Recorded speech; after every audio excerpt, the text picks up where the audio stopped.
you might never have heard of Christian Garin. And it's understandable. He's from a non-traditional tennis country, Chile, and he's played a lot more on the Challenger Tour than the ATP Tour. However, it's time that the world take notice of Garin. Christian Garin has arrived. This week has been very impressive for Garin. He is into the final of the ATP 250 event in Sao Paulo, which is a momentous occasion for someone formerly caught up in the web of the ATP Challenger circuit. Garin has had to beat some good players to make it this far. He started off the tournament with a win over Pedro Sousa, a player very adept at clay. He then took on John Muir, who reached the quarter-finals of both Buenos Aires and Rio de Janeiro, and beat solid clay quarters such as Marco Cecchinato, Federico Del Bonis, Fabio Fognini, and Leonardo Mayer during the Golden Swing. Garin just beat Leonardo Mayer himself in the previous round, an accomplished veteran player. In the semi-finals he straight-setted fellow young gun Casper Ruud 6-4, 6-4.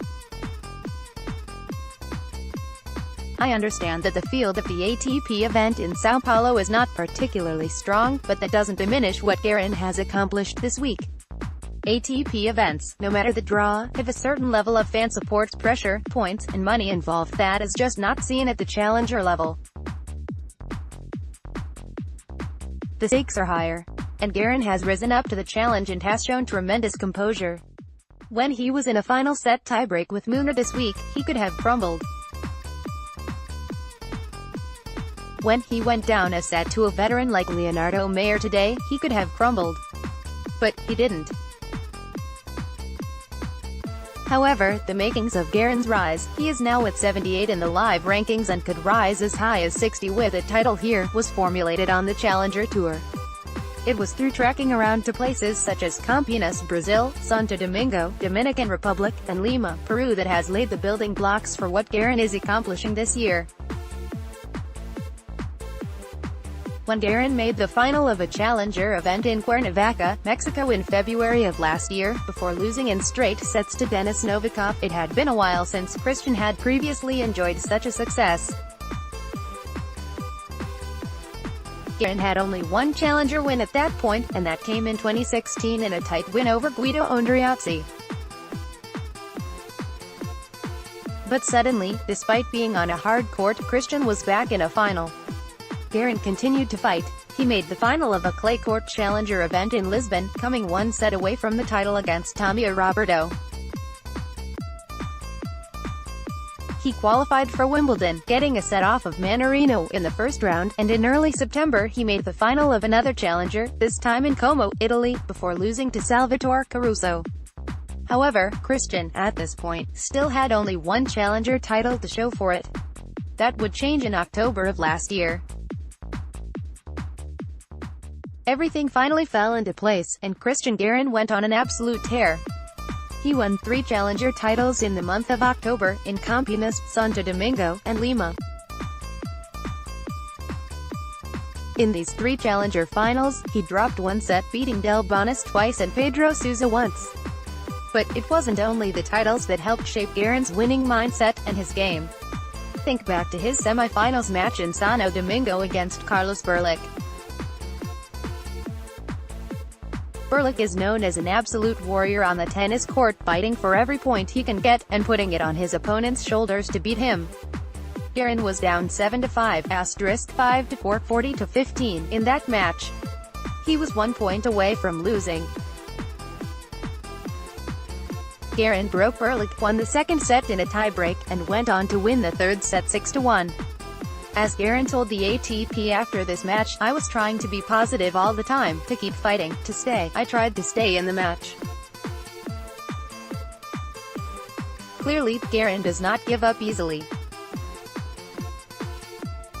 Or what about his quarterfinals match against Sao Paulo and Rio quarterfinalist Hugo Dellien?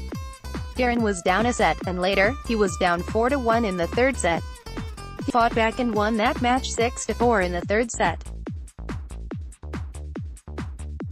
Against Thiago Monteiro in the semi-finals of Lima, he was down a set and 3-2, with Monteiro having a break point to get the break in the second set. Christian saved the breakpoint, broke Montero in the next game, and went on to win the match in 3 sets. Garin's great play is being overshadowed by Felix Auger-Aliassime's breakthrough. Auger-Aliassime is only 18 years old, and last week was in the finals of the ATP event in Rio, and this week is about to take on Laszlo Di Geri for a spot in the Sao Paulo semi-finals. And Felix is playing great. He's hitting his spots on his serve, and using his forehand to overpower his opponents. All I ask is that you don't forget about Garin. Yeah, he is 22 years old to Auger-Aliassime's 18 years of age. But Christian is very talented, hits with great power on both his forehand and backhand, and has a very solid serve. He is a fighter and someone who one can never count of a match, similar to Auger-Aliassime. However, while I think it is totally reasonable to cheer on Auger-Aliassime, don't forget about Garin. Christian has not had a perfect season, that's a fact. He's had 2 wins off of clay this season, and lost in the first round of the Australian Open. However, if Garin can qualify for Wimbledon, then I don't doubt his ability to adapt to his game to non-clay surfaces. And, on clay, Garin will be very dangerous both now and when the European clay season begins after Miami. To why Garin is much better on clay compared to other surfaces, a few ideas come to mind. First, Garin's movement is great. He is easily able to track balls down and become a wall from the back of the court when he needs to. Garin's forehand also is so heavy, and with a lot of pace, although his backhand is extremely solid, as well. But what sticks out to me most is the direction that Garin is able to put down his shots. On clay, you're not going to just be able to hit through a player, you need to be able to consistently place your shots, as this is a big part of point construction on clay. If you are just trying to hit through the court on clay, without thinking about placement, then you are in big trouble. And this is what I think Christian does so well. The placement and variety of shot use can throw opponents off and give him the upper hand. Check out this shot the ATP put out from Garin in a clay court challenger last year against Borg. He absorbs pace, tracking balls down, and when his opponent drop shots him, he is not only able to get to the ball but is able to hit a redropper for the winner. Clearly, Garin knows how to construct points on clay.